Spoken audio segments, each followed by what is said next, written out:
so I've come to the realization that I don't really talk about my family much, so let's change that today with a story that happened years ago involving my oldest brother, John. Except we're not going to call him John because he actually goes by Sim, since he thought the name John was a little too bland and didn't suit him. To all the Johns watching this, I'm sorry. I'm sure you're all lovely people. Except you, John. You're kind of lame. You know who you are. I have a second older brother named Josh, and the thing about the three of us is the fact that we're nothing alike, like at all. We hardly even look related. Sim was the athletic one, Josh had the brains, and I liked to draw. I was also the only one who had a weeb phase, so both of them thought I was a total weirdo growing up. Although, come to think of it, they probably still think I'm a weirdo.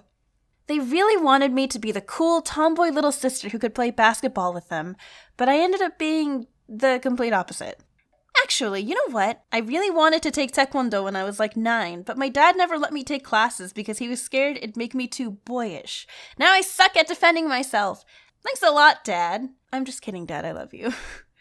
My brothers and I do have one thing in common, though. We're all not very good at speaking in Korean. Like, we can hold a conversation pretty okay, but we struggle with grammar and picking the right words.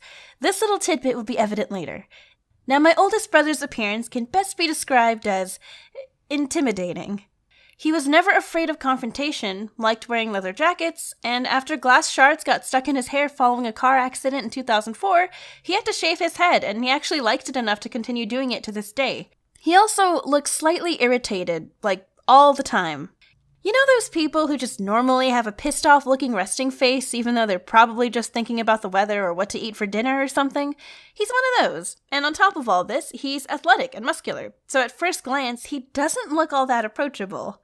So, in 2012, when he landed a job as a strength and conditioning coach for the US Army base in South Korea, he stuck out like a sore thumb. A scary thumb. I'm mentioning this because this story happens to take place in South Korea. So one evening during his first month there, he was out hanging out with some friends of his at a little cafe that they frequented, with these two girls working behind the counter. And in the middle of this pleasant, relaxing evening, this middle-aged man staggers in, and he's clearly had a little too much to drink. Instead of going up to the counter to order like you're supposed to, he sits down and barks from his seat. Hey, give me a coffee. This was all in Korean, by the way, but I don't trust myself to accurately translate it, so just keep in mind none of this was in English. What kind of coffee? Just give me a coffee. So already, this dude isn't giving off any good vibes, and everyone can tell he's probably gonna be kind of an asshole. And they were right. While waiting for the coffee he so rudely demanded, the man pulled out a cigarette and started lighting it. Sir, you can't smoke here. Screw you.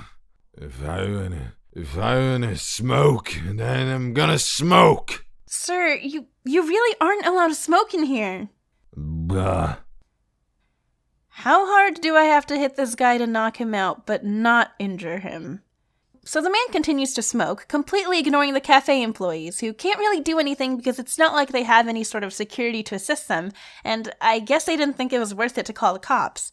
But my brother wasn't having any of it. He wasn't gonna just let this old crusty creature disrespect the cafe employees and smoke up the place like he lives there. So without a word, Sim gets up, walks up to the man, and yanks the cigarette out of his mouth.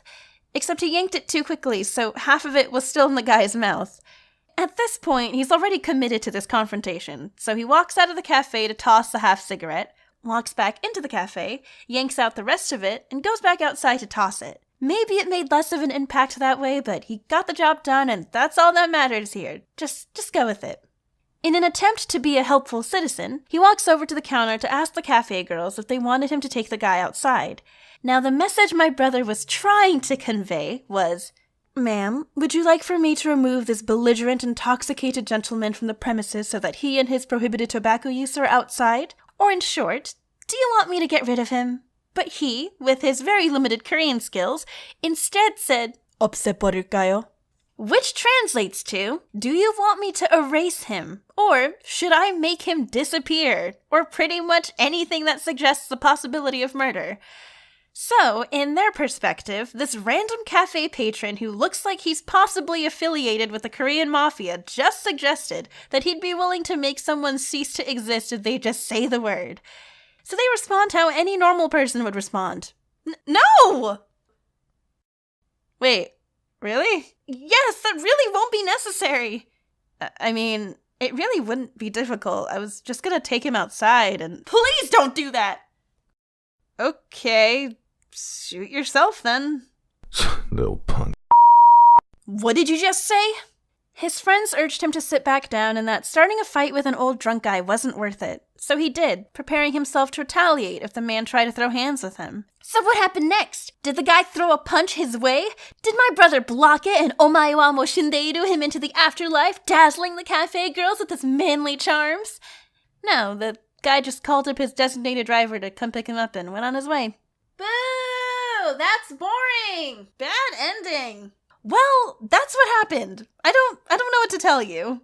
It wasn't until after they'd left when he realized, oh, I definitely didn't word that question right. Oops. He's been living in Korea for about 6 or 7 years now, so I'm pretty sure his Korean has improved significantly since then. And despite how he appears on the outside, my brother is actually really nice and is currently married with 2 kids, believe it or not. Since he's so much older than me, he's always had to take care of me, and he's taught me so much since I was a little kid, which I really appreciate him for, because now I know how to make really bomb scrambled eggs.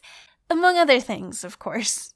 I know this story has nothing to do with me, but after hearing about it, I knew I had to illustrate it. So thank you to my brother for granting me permission to draw this whole mess out. I hope I did it justice.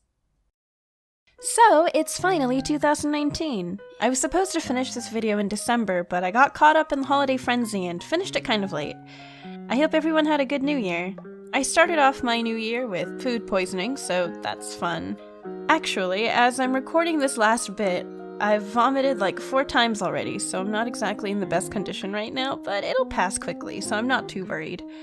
By the way, I'll be attending Anime Los Angeles all 4 days next week, so if you're also going and you happen to see me walking around, feel free to say hi.